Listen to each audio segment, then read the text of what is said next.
You've registered as an Amazon seller. Congrats! Your next step is configuring your Seller Central account. After signing in to Seller Central, access your account settings and information by clicking the Settings icon. Click Settings and select Account Settings to access your account information. This will open up the Account Overview page. On this page, under the Manage Your Services section, you can view and edit your enrollment in various programs by clicking on the program name. You'll also be able to access vacation settings here. Click Vacation Settings, then Edit, and toggle Off Vacation. If you ever need to temporarily deactivate all your Amazon listings, then click Save.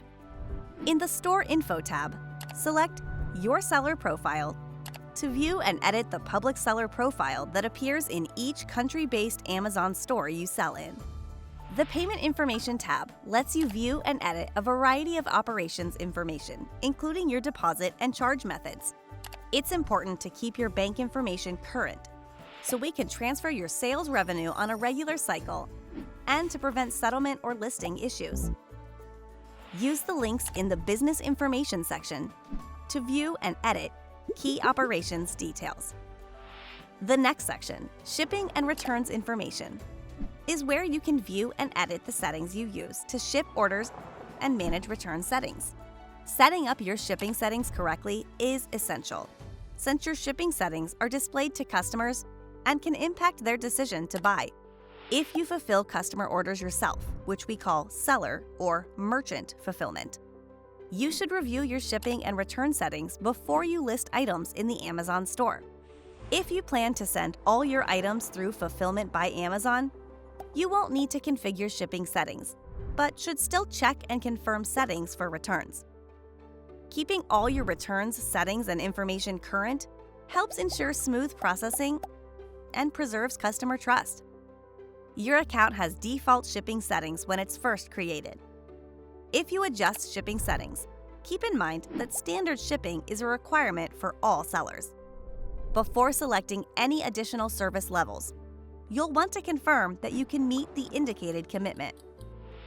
In the Account Management tab, you can manage notifications, login settings, user permissions, switch your selling plan, and close your account. Many of these settings can also be accessed directly from the Settings menu. If you have a professional selling plan, click Gift Options to view and edit the descriptions you provide customers about any gift messaging and gift wrap services you offer. Gift messaging and wrapping services aren't account defaults, but professional sellers can enable them anytime. Professional sellers can also navigate to Settings and then select Tax Settings to set up Amazon's tax calculation services for sales and use taxes. Navigate to Settings and then select Your Info and Policies to access a list of pages you can use to provide customers with additional information about your business. Click the last link on the Your Info and Policies page if you are a professional seller and want to add certifications to your seller profile. Finally, if you send products to Amazon for fulfillment, navigate to Settings and then select FBA Settings to access the FBA Settings dashboard. You can use FBA settings to quickly review and update general settings for your FBA operations. For example, to adjust settings for inventory headed into our network of fulfillment centers, or to enable options for FBA's Subscribe and Save program to encourage recurring purchases from customers. We encourage you to keep your account settings and information up to date to support an ideal experience for both you and your customers.